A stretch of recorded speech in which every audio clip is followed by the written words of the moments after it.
Yang bagikan kain rezeki hidup kepada kau aku Allah. Kenapa kau tirikan aku? Kepada makhluk kamu dengan baju yang kemas dan rapi. Kepada makhluk kamu pakai samping, pakai cuci, pakai sompo, pakai PPA, samping rapi. Tapi hadapan aku kenapa kamu tidak berbuat demikian? Itu bukan kesalahan yang lebih tinggi. Jadi kesalahan manusia bukannya setakat pada dia terganti dengan kemaksiatan dan kemungkaran. Salah dalam menggunakan waktu, tidak bersyukuri atas berbagai nikmat, itu juga kesalahan. Jadi boleh dipastikan tidak ada di dunia ini orang yang tidak bersalah. Sehingga sampai pada saat dengan seseorang duduk di dalam masjid terpikir politik, dunia, ekonomi dan lain sebagainya, dia sudah merasa bersalah betul. Karena pada saat dia sedang berada di rumah Allah pun masih terpikirkan perkara-perkara dunianya. Seperti itu kalau menghubungkan dengan yang tadi. Tapi kalau memang betul ada orang yang tidak bersalah, tidak ada salahnya beristighfar, memohon keampunan kepada Allah. Kalau dia tidak ada dosa, martabatnya akan semakin tinggi dan naik di sisi Allah Subhanahu wa taala. Terakhir, mohon pandangan Syekh berkenaan dengan fenomena majlis Cipta Rasul atau lebih populer dengan nama Majlis Yahanana yang dikaitkan dengan unsur pemujaan dan digerakkan oleh golongan yang tidak mempunyai fikrah perjuangan Islam dan tidak disahkan politik. Maka sudah saya komentar tadi itu. Jadi Islam itu bukan arah politik saja, bukan ada apa. Memang orang-orang Salafiyah sangat sayang kepada baginda, tapi gersang dan tidak ada hormat dengan baginda alaihissalatu wassalam. Beranggapan dengan baginda itu tidak jauh berbeda dengan kita dengan dosa yang seumpama kita. Allah. Sehingga sampai dengan mulut mereka tadi itu komen kepada Yahanana dengan kasidah tersebut terungkapkan kata-kata yang mengatakan itu tidak lebih daripada nyanyian jahiliyah. Dikatakan nyanyian bukan saja kasidah yang mana satu yang disebutkan di belakang nyanyian Abu Jahal, nyanyian Abu Lahab, nyanyian Umayyah, nyanyian si Utbah. Ada yang ditulis di situ kasidah Yahanana, kasidah ya Imam Ar-Rusli, kasidah musyawarahnya, atau mereka beranggapan atau mereka pada tengok dalam video Abu Jahal dengan Abu Lahab main kompang, sementara dengan Utbah yang kasidah ya mana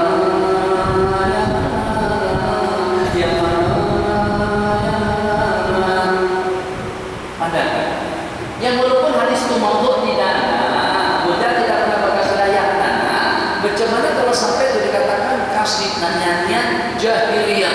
Kalau sebut jahiliyah berarti jahiliyah di zamannya Rasulullah SAW. Dikatakan ada unsur penipuan daripada yang berpakai baju jubah, yang pakai selendang, yang pakai sorban. Dikatakan kepada orang ramai bahwasanya itu adalah salawat. Itu bukan salawat, itu bukan doa, itu bukan munajat, itu nyanyian jahiliyah, bukan dalam videonya mereka.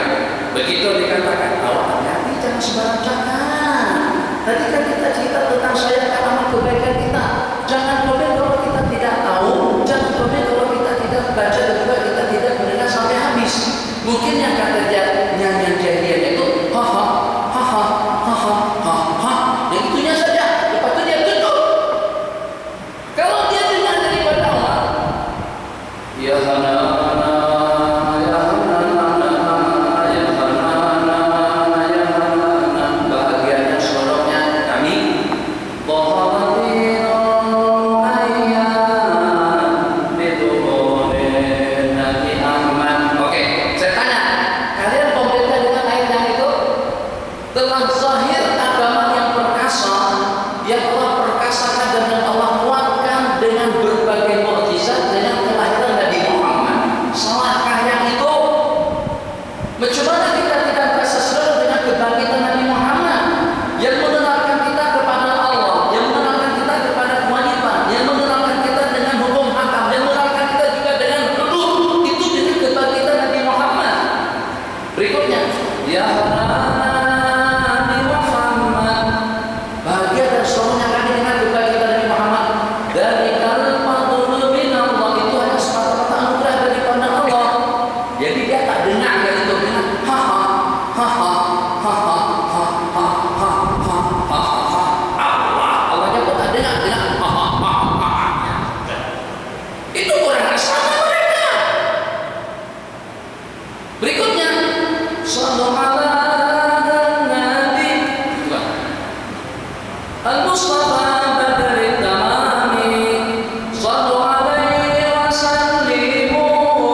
di situ ada doa, di situ juga ada sanjungan dan puja kepada baginda Nabi. Jadi benda-benda yang semacam itu, yang pertama kita tidak diciptakan oleh Allah untuk menyamai niat yang tersirat di dalam hati seseorang yang pada tujuan bersalawat. Tidak pernah Nabi kita naik mimbar dan mengingatkan tentang fadilah salawat dan juga ancaman kepada orang yang tidak bersalawat. Tidak pernah Nabi kita menyarankan kepada Sina Ubay bin Ka'ab yang mengatakan kam aj'alunakan min salati, kalau berapa banyak apa harus bersalawat. Jadi kita bagi panduan dan bimbingan. Jadi ya halana kasidah seumpamanya itu telah dikasidakan, kasidah yang seumpamanya pada waktu nanti kita sampai ke Madinah dengan Allah al-Badiu. Jadi daripada sudut mana kasidah-kasidah yang seperti itu dengan penafsiran-penafsiran yang mereka sebutkan tadi, kalian tidak tahu dengan hati mereka. Itulah tadi kembali kepada tentang ketakasuban ulama. Kalau pada sudah terbauri dengan politik, sampai orang bersalawat kepada Nabi pun dikatakan memperalat salawat, memperalat majlis zikir, berhimpun di stadion atau berhimpun di Putrajaya dengannya untuk bersalawat kepada baginda, itu sudah mengundang para malaikat turun bersama kita pada saat itu. Mau dikatakan apa hadis semacam itu? Kalau salawatan, oke, kalau nggak komen, komen. Pada saat Tuhan turun kalian ada di stadion. Boleh siapa? Ayo, ini jujur. Jadi kan sakit hati. Jangan tanya benda-benda macam itu. Karena tak politik, jangan tanya kepada siapa-siapa. Karena tidak menuju kepada kerajaan, juga tidak punya kepada siapa. Tapi benda itu memang harus disampaikan seperti itu. Sebab kalau anda orang barisan tidak akan boleh menjawab semacam itu. Kalau ada orang pakatan tidak akan jadi mengucapkan seperti itu.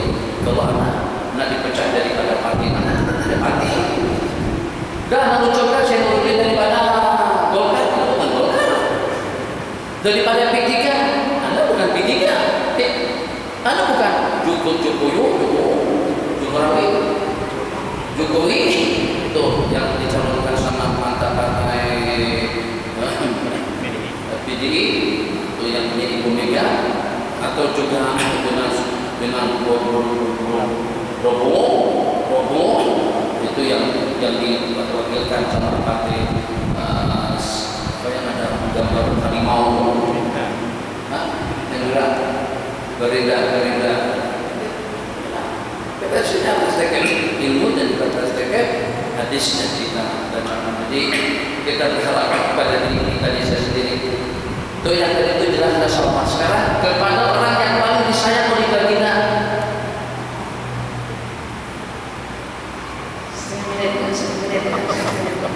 Lepas itu amat dari tak ada salaman orang hari ini. Menangani orang begini.